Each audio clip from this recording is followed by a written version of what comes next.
next piece is presented in the category of dramatic interpretation. That category is usually reserved for monologue type pieces, and this is one of those. It is Calamari by Eric Bogosian, and Aiden Pasha will be presenting.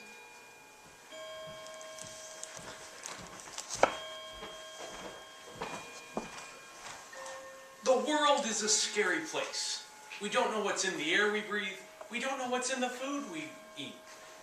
And we don't even know if what's in the Tylenol bottle is really Tylenol. In Calamari, Eric Bogosian explores the thoughts of a man who feels his world is closing in. I give you Calamari by Eric Bogosian.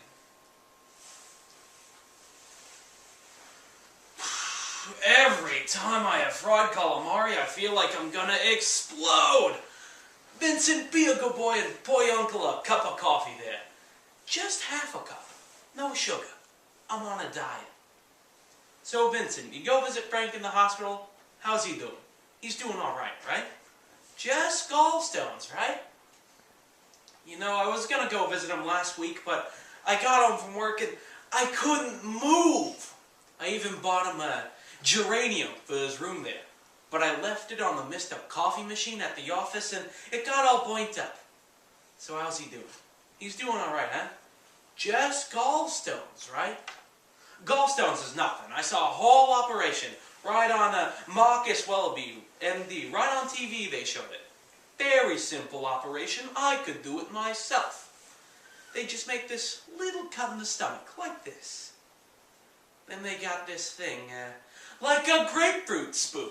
They take this grapefruit spoon and they dig out all those gallstones. That's all. Then they throw them away. Throw them right away in the garbage. You think the money you pay for the operation, they'd at least let you take them home, show them to the kids, give them to the dog to play with. Forget about it. Moive Griffin had those gallstones and he was back on the show in 2 weeks. Gallstones is nothing, of course. When Frank went in, he thought he was going to die. First he thinks he's got appendicitis. Then he thinks he's had a heart attack. Then they tell him he might be getting cancer. And with his family, cancer. And with his mother passing away 2 years ago, cancer. And his brother, just last year, cancer. Everybody in the family's dying of cancer. Even the dog died of cancer. Remember the dog? Yeah, the poodle. What was his name there? Angie! Angie! What was the name of Frank's dog? Yeah, the one that died. Snowball, Snowball, that's it. Remember little Snowball? Little pink poodle? They used to dye him all pink, remember? Yeah, that hand licker, he died. Listen, Vincent, let me have a little piece of that pie there, will you please? Yeah, just a thin, well, bigger than that, for crying out loud. What are you trying to do? Starve me to death? Come on! And put some whipped cream on top. I don't know what it is, but I can't eat pie without whipped cream. It just doesn't taste right. I think you need the cream to lubricate the crumbs, make them go down smoother. Thank you. Huh? What operation? I didn't have no operation. Vincent, that was an exploratory. An exploratory and an operation are two different things. Look, an exploratory, they open you up, look around inside, then close you up again. They don't change nothing. Yeah, all I have is a little benign tumor. No, Vincent, benign. You're thinking of malignant tumors. Malignant and benign are two different things. Look, malignant tumors are very, very bad for you. But benign tumors, you can have all the benign tumors you want. They don't hurt you. Hell, they're good for you. What are you going to do about it anyway? Everybody gets cancer these days. It's in the food you eat. It's in the water you drink. That diseoxycontin stuff and the DDT and the PCP and the acid rain. Every day they think of some new thing put in the food. Gives you cancer. You know, Vincent, it wasn't like this when we were kids. We didn't have all these poisons and everything you eat and drink all over the place. Take asbestos. When we were kids, we used to have asbestos all over the place. Nobody ever died from asbestos. Nowadays, you go down to the drugstore, you buy yourself some aspirin, some Tylenol, and some maniac puts cyanide in the bottle. You take it home, and you drop dead. You don't know what you're eating anymore. And if you don't eat nothing, you don't eat nothing. You get this starvation disease. Yeah, you know the starvation disease.